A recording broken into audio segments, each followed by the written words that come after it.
दोस्तों इस वीडियो में हम कक्षा 8 की गणित का पहला चैप्टर परिमेय संख्याएं उसकी प्रश्नावली 1.1 करेंगे। तो यहाँ पर आप देख सकते हैं ये प्रश्नावली है और इसमें टोटल हैं 11 क्वेश्चन। सभी 11 क्वेश्चंस को हम इस वीडियो में करेंगे। बहुत अच्छे से मैं आपको एक्सप्लेन करूँगा इसी एक वीडियो में ये सभी क्वेश्चंस। तो शुरू करते हैं। पहला क्वेश्चन है उचित गुणधर्मों के उपयोग से निम्नलिखित का मान ज्ञात कीजिए। तो यहाँ पर दो पार्ट हैं इस क्वेश्चन के, तो 1 बाय 1 इन दोनों पार्ट्स को करते हैं और हमें इनकी प्रॉपर्टीज़ भी साथ साथ में बतानी है, कौन सी प्रॉपर्टी यूज़ कर रहे हैं।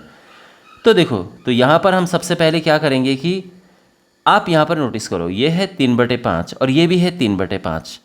तो हम क्या करेंगे कि जो ये है इसको हम पहले लेके चले जाएंगे और जो ये है इसको बाद में लिख लेंगे, यानी इनका क्रम बदल देंगे। तो इसको कहते हैं क्रम विनिमेयता। तो यहाँ पर हमने लिखा 2/3 गुणा 3/5 माइनस 3/5 गुणा 1/6 और 5/2 को हम एज इट इज़ लिख देंगे। ये इसको कहते हैं क्रम विनिमेयता।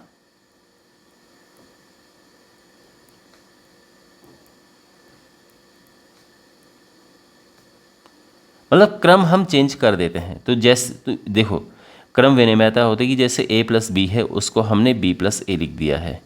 ठीक है, आप यहाँ पर सोच रहे होंगे सर ये तो माइनस था, तो माइनस में तो हम नहीं करते हैं। देखो, हमने यहाँ पर ये नहीं किया है कि a - b को b - a कर दो, हमने ऐसा नहीं किया है। आप नोटिस करेंगे कि जो ये माइनस यहाँ पर है वही माइनस यहाँ पर भी लिखा हुआ है मैंने। तो ये कुछ इस तरह से है कि जैसे मान लो कि मैं लिखूँ कि 2 + -5 = -5 + 2। ये कुछ इस तरह से समझ लो आप। ठीक है, तो हम इस चिन्ह को भी साथ में लेके आ गए हैं। अब इसके बाद देखो, इन दोनों में से कॉमन लेंगे हम। तो 3/5 तो दोनों में है और साथ में माइनस भी दोनों में है, तो -3/5 कॉमन लेंगे हम।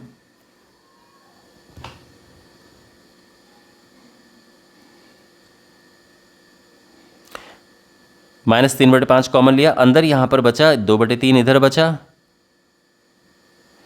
और 1/6 इधर बचा। देखो माइनस बाहर आ गया तो अंदर प्लस बच जाता है और 5/2 एज इट इज़ लिख दिया है।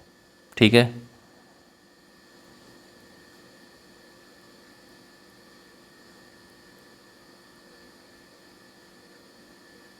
ये 6। अच्छा, ये इनको प्लस करना है तो 3 और 6 इसका एलसीएम होता है 6 और ये 3 दूने 6 2 दूने 4 हो जाएगा।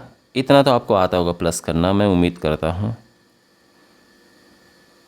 ये है -3/5 गुणा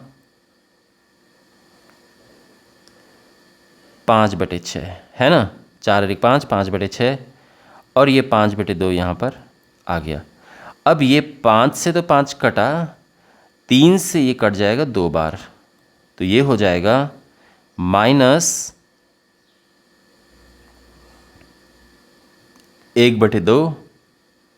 + 5/2।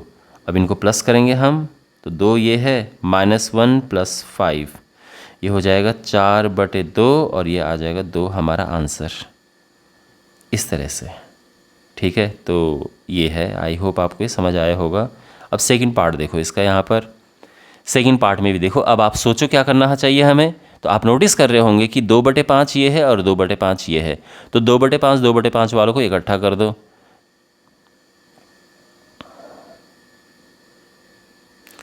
तो यहाँ पर 2/5 गुणा -3/7 और फिर 1/14 गुणा 2/5। ठीक है, अच्छा बाय द वे यहाँ पर जो हमने ये किया था इसको कहते हैं वितरण नियम। जब ये कॉमन लेते हैं तो ये वितरण नियम है। ठीक है, इसका ध्यान रखना। यानी जब हमारे पास मान लो कि AB + BC है और हम यहाँ B कॉमन लेते हैं तो ये A + C हो जाता है ना। तो ये बेसिकली वितरण नियम है। आप जानते हैं कि अगर हमारे पास ये हो तो हम इसको ऐसा लिख सकते हैं ना, BA + BC, तो ये होता है वितरण नियम। तो ये लिखना चाहिए हमें, क्योंकि हमें जो प्रॉपर्टीज़ हम यूज़ कर रहे हैं वो प्रॉपर्टी हमें यहाँ पे मेंशन करनी है।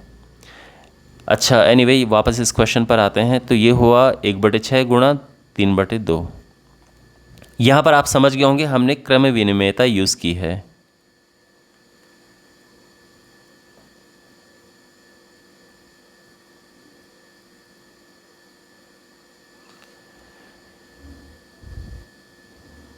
अब दोनों में से 2/5 कॉमन है। ध्यान रखना माइनस साइन इसके साथ है तो वो इसके साथ ही रहेगा, ठीक है, इसका ध्यान रखना। दोनों में से 2/5 कॉमन आ रहा है, 2/5 कॉमन ले लिया, अंदर बचा यहाँ तो -3/7 अंदर बचा और 1/14 ये बचा, ठीक है। और ये -1/6 गुणा 3/2 एज इट इज़ आ गया है। 2/5 ये कॉमन लिया हमने 14, 7 दूनी 14 माइनस का 6 प्लस 1, 2 बार कट रहा है, 3 दूनी 6 तो ये 1/4 हो गया है, ठीक है। ये ध्यान रखना, इस तरह से हम काट सकते हैं। ओके तो अब वापस ये हो गया 2/5। अच्छा यहाँ पर फिर जहाँ पे हमने कॉमन लिया उसको हम लिखेंगे वितरण नियम।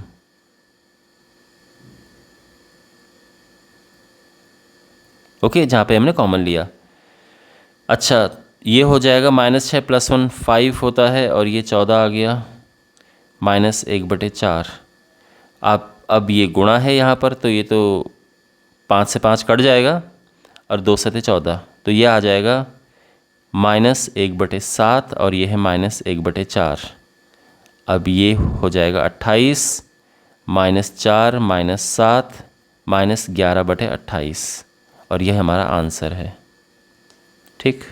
क्वेश्चन नंबर 2 है निम्नलिखित में से प्रत्येक के योज्य प्रतिलोम लिखिए। देखो योज्य प्रतिलोम क्या होता है, तो ए का अगर मैं योज्य प्रतिलोम की बात करूँ तो माइनस लग जाएगा उसमें, और अगर पहले से ही किसी में माइनस लगा है तो उसका माइनस हट जाता है। तो योज्य प्रतिलोम का मतलब ये है कि उनको प्लस करके 0 आना चाहिए, है ना।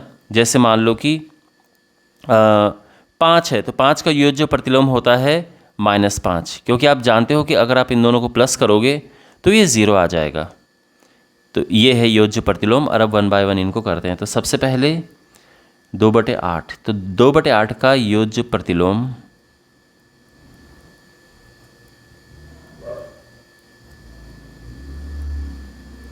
सिंपल क्या करना है, माइनस साइन लगा देना है, -2/8। सेकंड -5/9 का योज्य प्रतिलोम,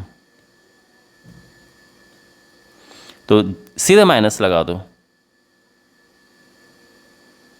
तो माइनस माइनस का वो प्लस हो जाता है इस तरह से। तो कहने का मतलब ये है कि जिसमें माइनस साइन हो उसका माइनस साइन हट जाएगा और जिसमें माइनस नहीं है उसमें माइनस लग जाएगा, ठीक है।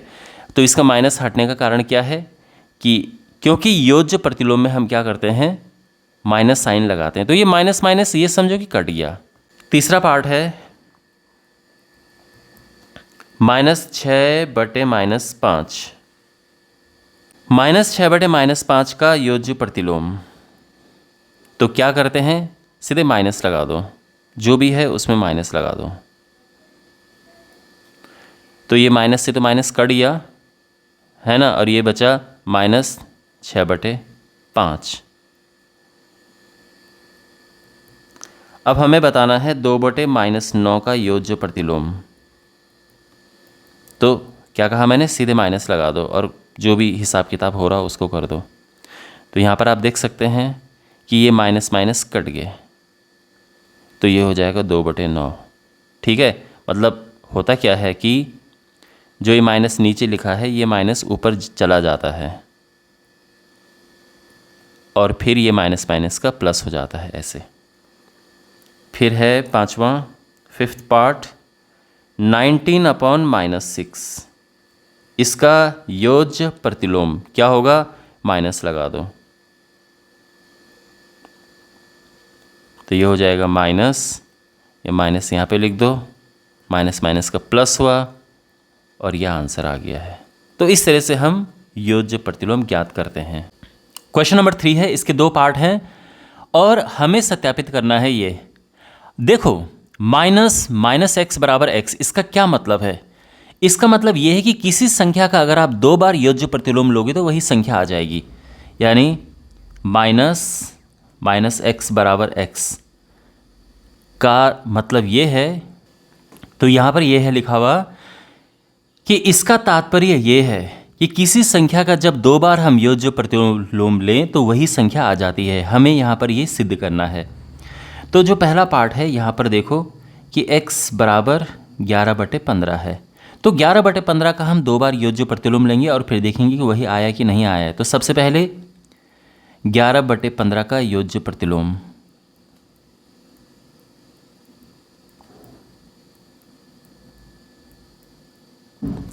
तो क्या होगा, योज्य प्रतिलोम में माइनस लग जाता है, आप जानते हैं।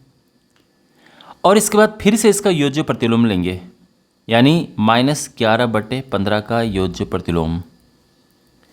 तो -11/15 का योज्य प्रतिलोम क्या होगा, तो इसका माइनस हट जाएगा, ये 11/15 आ जाएगा। तो इसका मतलब ये है कि माइनस 11/15 यानी 11/15 का 2 बार योज्य प्रतिलोम लिया तो ये 11/15 आ गया है इस तरह से। तो हम ये कह सकते हैं देयरफॉर माइनस एक्स बराबर एक्स। ठीक है। सेकेंड पार्ट है इसका, इस बार x है -13/17। यस, ओके, तो फिर वही करेंगे, 2 बार इसका योज्य प्रतिलोम लेंगे। तो -13/17 का योज्य प्रतिलोम,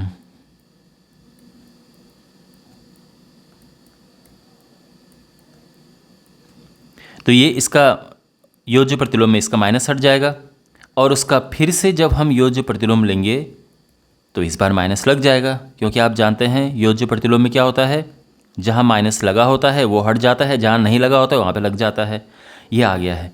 तो हम ये कह सकते हैं कि 2 बार हम इसका माइनस लगाएंगे, ठीक है ना। 2 बार जो है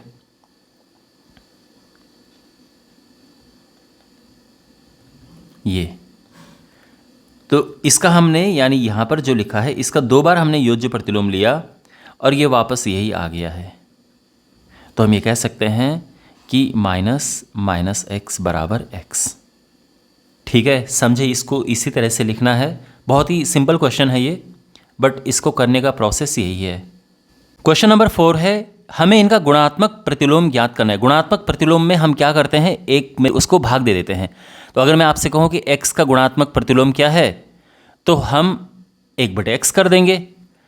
1/x जो होगा इसका गुणात्मक प्रतिलोम क्या होगा, तो फिर 1/, कर देंगे तो ये चीज़ वापस पलट जाती है, ये x आ जाता है। इस तरह से ये काम, इस तरह से ये होता है। ठीक है, अब इनको एक एक करके करते हैं। तो सबसे पहले देखो -13 का गुणात्मक प्रतिलोम,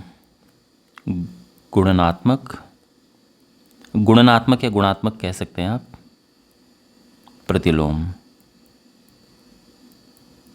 तो क्या करते हैं, 1 में इसको भाग दे देना है, ये माइनस ऊपर चला जाएगा, ये -1/13 आ जाएगा। ये आंसर आ गया है। सेकंड पार्ट, इस बार -13/19 है, इसका गुणात्मक प्रतिलोम क्या करेंगे, 1 के नीचे इसको रख दो, सिंपल प्रोसेस है। इस 19 को ऊपर लेके चले जाओ क्योंकि ये चीज़ ऊपर चली जाती है। ठीक है, तो 19/-13 और ये माइनस यहाँ पर आ जाता है, तो -19/13। तो ये चीज़ एक किस्म से ये चीज़ पलट जाती है, लेकिन ध्यान रखना इनका चिन्ह नहीं बदलता है। लाइक आपने देखा होगा कि माइनस था तो आंसर में भी माइनस ही आया फाइनली। ठीक है, चलो 1/5 है, इसका गुणात्मक प्रतिलोम क्या होगा, 1/1/5। सीधे ही सी मैंने क्या बात कही कि इसको नीचे रख दो 1/, के, तो ये ऊपर जाएगा, तो ये 5 हो जाएगा। फोर्थ पार्ट, इस बार है -5/8 गुणा -3/7। इसका गुणात्मक प्रतिलोम क्या करेंगे हम, क्या बताया मैंने, 1 के नीचे रख दो इस सबको, तो -5/8 गुणा ये है ना। और अब इसको सिंप्लीफाई करो थोड़ा सा, तो देखो क्या होगा। पहली बात तो ये माइनस और माइनस मल्टीप्लाई होके प्लस हो जाते हैं, तो यहाँ पर 1/, ये हो गया 5/8 गुणा 3/7। अच्छा, यहाँ पर आप देखो 5 तियाँ हुआ 15, क्योंकि कोई कट नहीं रहा है, और 7 8 होगा 56। और अब ये चीज़ ऊपर चली जाएगी, तो ये होगा 56/15, और ये आंसर आ गया है। आया ये समझ में? तो इसको ऐसे ही करेंगे। ओके, एक और बात आप समझिए कि इसको करने का एक और तरीका है। एक और तरीका क्या है कि यहाँ पर पहले इसको सिंप्लीफाई कर दो। तो पहली बात तो ये है कि इसको पहले सरल बना दो छोटा सा। माइनस माइनस का ये प्लस हुआ, और ये हुआ 5 गुणा 3/8 गुणा 7, क्योंकि गुणा में ऊपर का ऊपर गुणा होता है, नीचे वाले का नीचे वाले से गुणा होता है। ये आ गया है। और अब क्या होगा, ये 15/56 है, तो अब 15/56 का गुणात्मक प्रतिलोम देखो।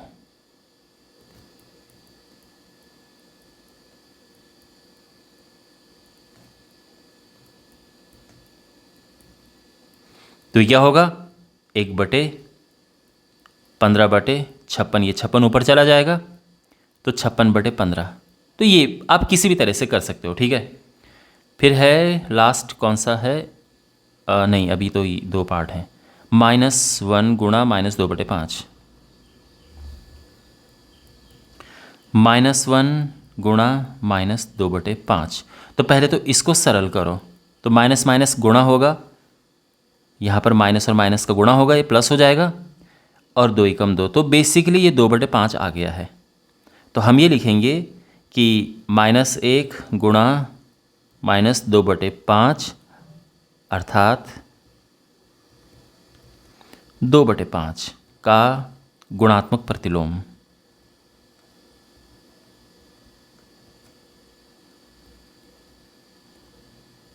तो इसका गुणनात्मक प्रतिलोम हुआ 1/, ये रख दो, तो 5 ऊपर जाएगा, ये 5/2 हो गया है। और फाइनली -1, तो -1 का गुणात्मक प्रतिलोम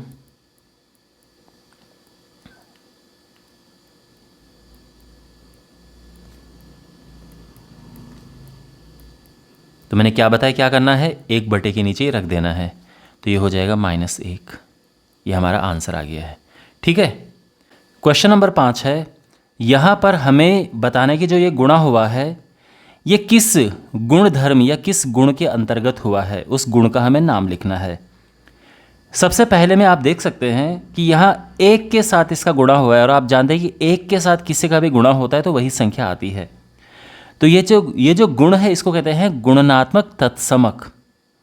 तो हम ये कहेंगे, जो पहला है इसका मैं सीधे गुण लिख रहा हूँ कि 1 परमेय संख्याओं के लिए गुणात्मक तत्समक है। तो इस तरह से हम लिखेंगे, ठीक है, कि 1 परमेय संख्याओं के लिए गुणनात्मक तत्समक है, क्योंकि 1 से गुणा करके वही आता है, कुछ फर्क नहीं पड़ता संख्या पे, तो ध्यान रखना है ये।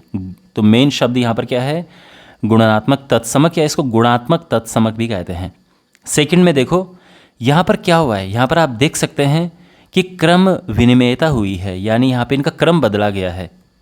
तो हम ये कह सकते हैं कि परमेय संख्याओं का गुणनफल क्रम विनिमेय होता है, क्योंकि ये परमेय संख्याएं हैं और इनका हम गुणा कर रहे हैं, और उनका गुणनफल क्रम विनिमय, यानी ए का बी के साथ गुणा करते हैं तो बी का ए के साथ इस तरह से आ जाता है। तो यानी क्रम बदल गया है, तो क्रम विनिमय होता है ये।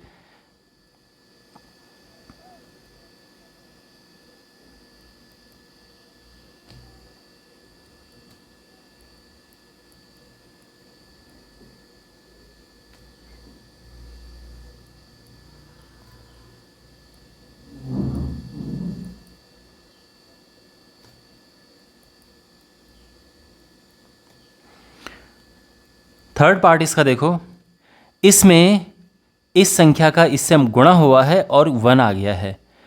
तो जब भी 2 संख्याओं का गुणा करके 1 आता है, तो इसको हम कहते हैं कि एक संख्या दूसरे का व्युत्क्रम है।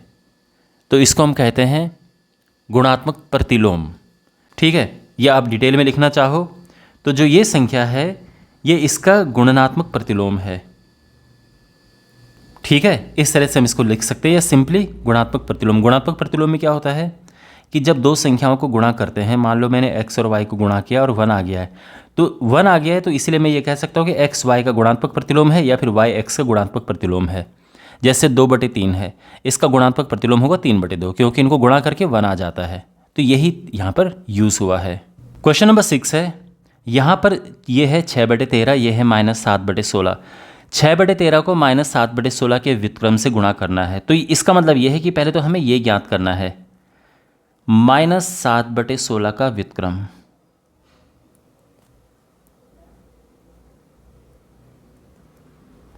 व्युत्क्रम का मतलब होता है गुणात्मक प्रतिलोम व्युत्क्रम, बात एक ही है, यानी इसको पलट दो, सिंपली 1 से इसको भाग दे दो, तो ये 16 ऊपर चला जाएगा और 7 यहाँ पर आ जाएगा। तो इसका व्युत्क्रम तो ये हो गया है, और अब इसका गुणा 6/13 से करना है। तो इसीलिए 6/13 गुणा -16/7, तो यहाँ पर कुछ कट तो रहा नहीं है, यह आएगा -16 × 6 = 96 / 13 × 7 = 91, और यह आंसर आ गया है। ठीक। क्वेश्चन नंबर 7 है, यहाँ पर हमें ये बताना है कि हम इसको ऐसा लिख सकते हैं, लेकिन वो कौन सा गुण होता है जिसके अंतर्गत हम ये लिखते हैं। देखो, जब हमारे पास होता है a गुणा b गुणा c, इसको हम लिख सकते हैं a गुणा b गुणा c। यह है सहचारिता का नियम। तो यह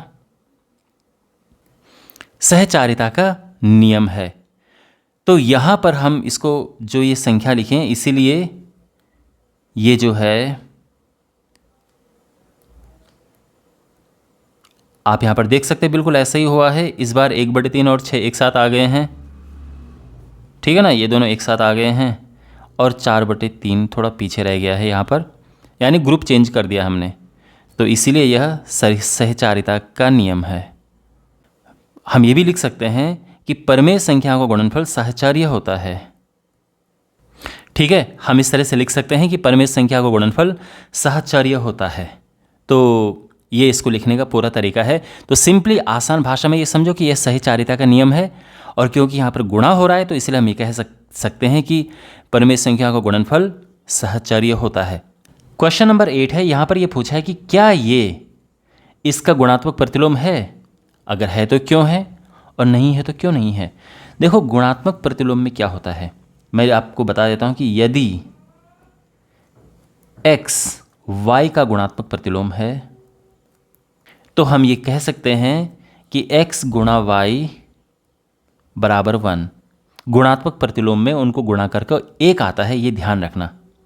अब हम यहाँ पर देखते हैं कि क्या ऐसा हो रहा है। तो सबसे पहले तो हमारे पास है -1/8, इसको हम इकट्ठा करेंगे तो 8 × 8 और 1 9, तो ये -9/8 आ गया है।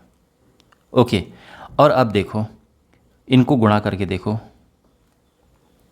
इसका गुणा किया हमने 8/9 से, 8 से 8 कटा, 9 से 9 कटा, और ये -1 आ गया है।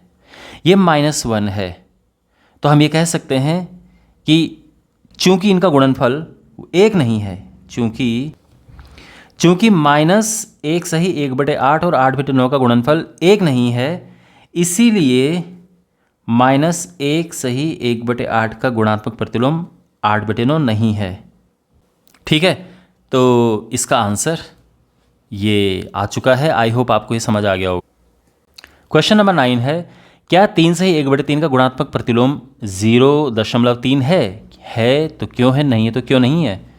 तो फिर वही जैसे हमने पिछले क्वेश्चन में किया था, तो 3 सही 1/3 का गुणा करेंगे हम 0.3 से। तो गुणा करके सबसे पहले तो ये हो जाएगा 3 × 9, 9 और 1 10, 10/3 गुणा 0.3, ठीक है ना। तो यहाँ ऊपर वाले का गुणा हुआ तो 3 आया, 3/3, और ये 1 आ चुका है। तो हम ये कह सकते हैं कि इसीलिए चूंकि इनका गुणनफल 1 है, चूँकि 3 सही 1/3 और 3 और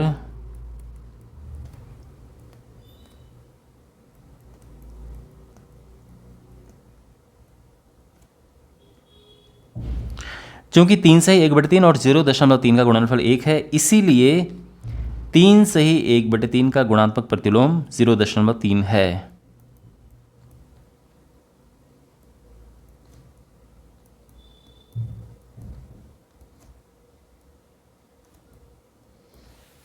तो ये है, क्यों है?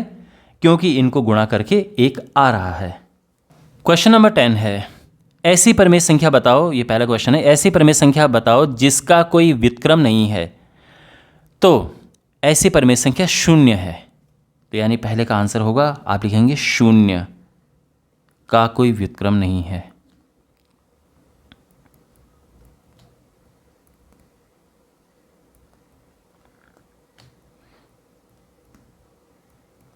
सेकंड पार्ट, परिमेय संख्याएं जो अपने व्युत्क्रम के समान है। कौन सी परिमेय संख्या अपने व्युत्क्रम के समान होती है? तो 1 तथा -1 ऐसी परिमेय संख्या हैं जिनका व्युत्क्रम इनके जैसा है।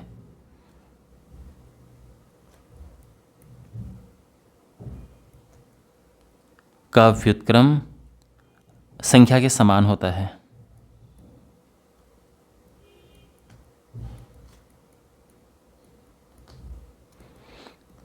देखो यहाँ पर ये पूछा नहीं है कि आपको ये समझा कर बताना है, ऐसा नहीं बोला गया है कि आप समझाओ भी साथ में, लेकिन फिर भी मैं आपको ये समझाता हूँ। ध्यान से देखो बच्चों, मान लो कोई परिमेय संख्या x है, तो आप जानते हैं कि किसी परिमेय संख्या का व्युत्क्रम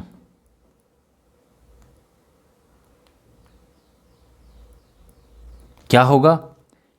1/x होगा, क्योंकि व्युत्क्रम जो है अपॉन में हो जाता है। अब क्वेश्चन में ये बोला गया कि व्युत्क्रम संख्या के बराबर है, तो हम ये कह सकते हैं कि x और 1/x बराबर हैं। अब ये क्रॉस मल्टीप्लाई करो, तो क्रॉस मल्टीप्लाई करेंगे तो x² हमें मिल जाएगा 1। और किसी भी संख्या का वर्ग 1 मान, जब कोई संख्या होती है तो वो संख्या क्या लिखते हैं?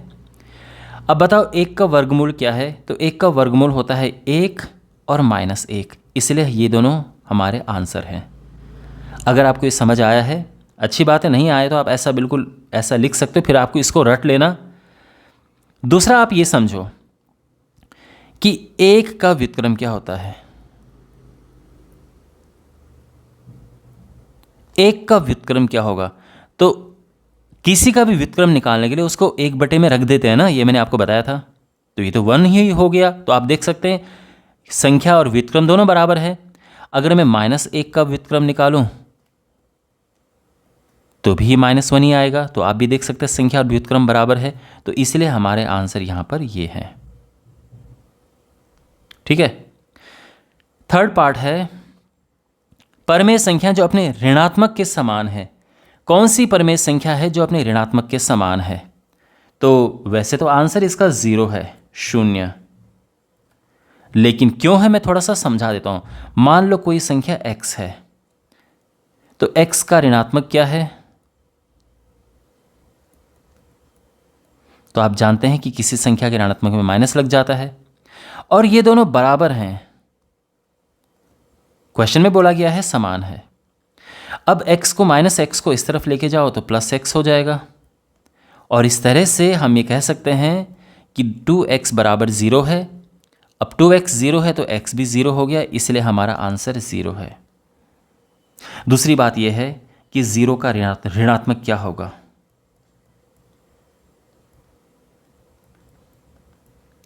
तो किसी भी संख्या के ऋणात्मक में क्या होता है? माइनस लग जाता है। तो -0 तो 0 ही होता है, 0 ना प्लस होता है ना माइनस होता है, इसलिए। तो ये मैंने आपको एक्स्ट्रा समझाया है, क्योंकि चीज़ें अगर आपको और अच्छे से पता हो तो अच्छी बात है। कॉन्सेप्ट अच्छे होने चाहिए, स्ट्रांग होने चाहिए। क्वेश्चन नंबर 11 है और हमें यहाँ पर ये भरने हैं। तो 0 का व्युत्क्रम क्या होता है? तो इसका आंसर हम लिख सकते हैं 0 का व्युत्क्रम, या तो सिंपली लिख दो कि नहीं होता है, या आप यहाँ पर लिख सकते हो कि परिभाषित नहीं है, ये भी लिख सकते हो, ठीक है, नहीं या फिर परिभाषित नहीं।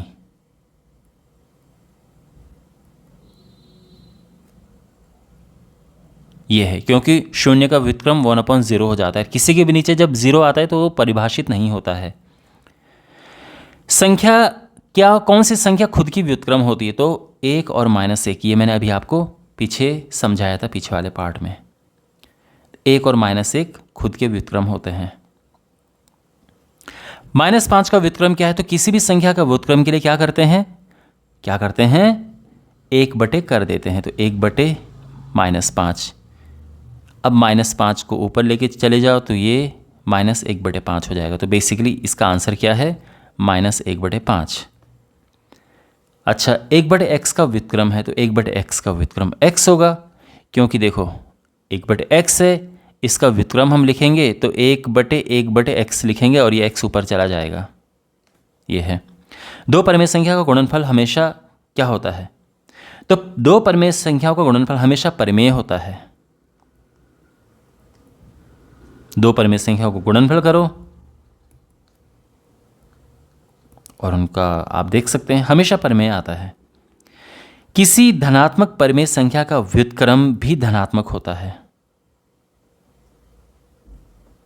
तो व्युत्क्रम करने पे चिन्ह नहीं बदलता है, जो चीज़ धनात्मक होगी तो धनात्मक ही होगी। तो किसी धनात्मक परिमेय संख्या का व्युत्क्रम भी धनात्मक परिमेय संख्या ही होगी।